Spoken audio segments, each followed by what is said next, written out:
It is dinner time, and the battle begins again. You've made something healthy. Your child takes one look and says no. So you beg, you bargain. You make the little airplane noises. Maybe you sneak the vegetables into the sauce. Or promise dessert, if they'll just eat 3 more bites. And every night, you feel a little more like a short order cook and a referee. But in Japan, dinner with a young child looks remarkably different. Less fighting, less bribing. Children who simply eat what is in front of them. Not because Japanese kids are born less picky, but because Japan treats eating as something you teach, gently, from the very start.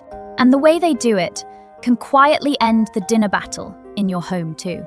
Here is the first thing to understand. In Japan, there is a word for this, Shokuiku. It means food education. And that idea, that eating is a skill to be taught, changes everything. In the West, we often treat picky eating as a fixed personality trait. He just doesn't like vegetables. She has always been a fussy eater.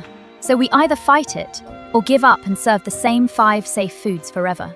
Japan sees it completely differently. A child's relationship with food isn't something they're born with. It is something that is gently shaped, meal after meal, year after year. And here is the crucial part. The harder you push, the worse it gets. When you force, bribe, or pressure a child to eat, you don't teach them to love the food. You teach them to dread the table. Every battle makes the next meal harder. The Japanese approach removes the pressure almost entirely.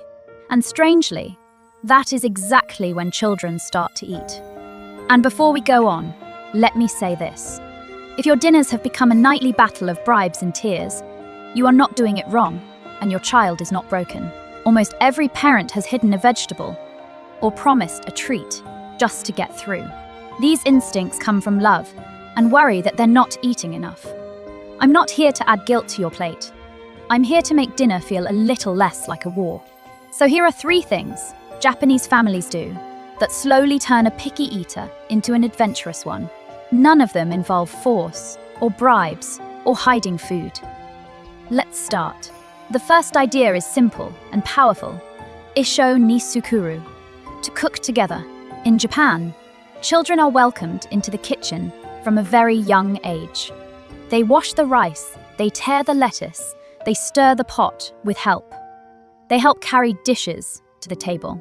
And this does something remarkable to how a child sees food. Think about it from the child's side.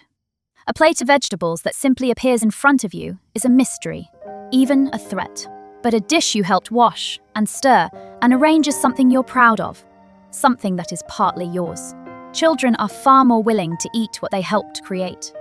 The broccoli they were forced to touch and rinse becomes far less frightening on the plate, and there is something deeper happening too. A child in the kitchen is learning where food comes from. They smell it, touch it, watch it change as it cooks. The food stops being a strange object and becomes something familiar and friendly. So invite your child in, even when it is slower and messier. Let them rinse the vegetables. Let them stir. Let them help set the table. You're not just making dinner, you're slowly turning a stranger into a friend on your child's plate. The second idea is the one that ends the war. Tanoshiku, taberu, to eat with joy.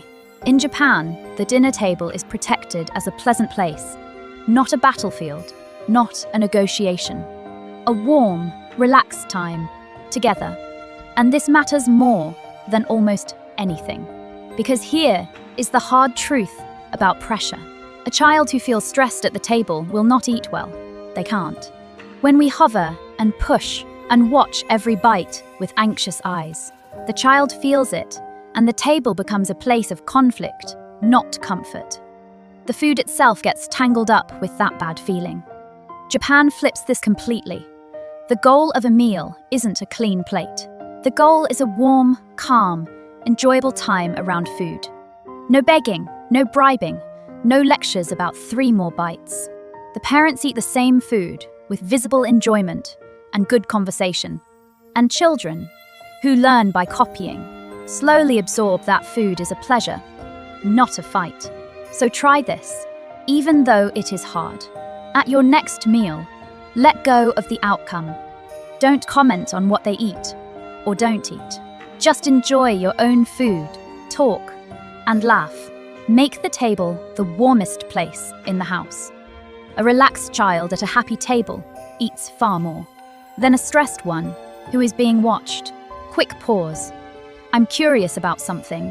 What is the one food your child absolutely refuses to touch? The thing that ends up back in the fridge every single time. For so many of us, it is something green. Type that food in the comments. Let's see if we all share the same enemy. I have a feeling the answers are going to be very familiar.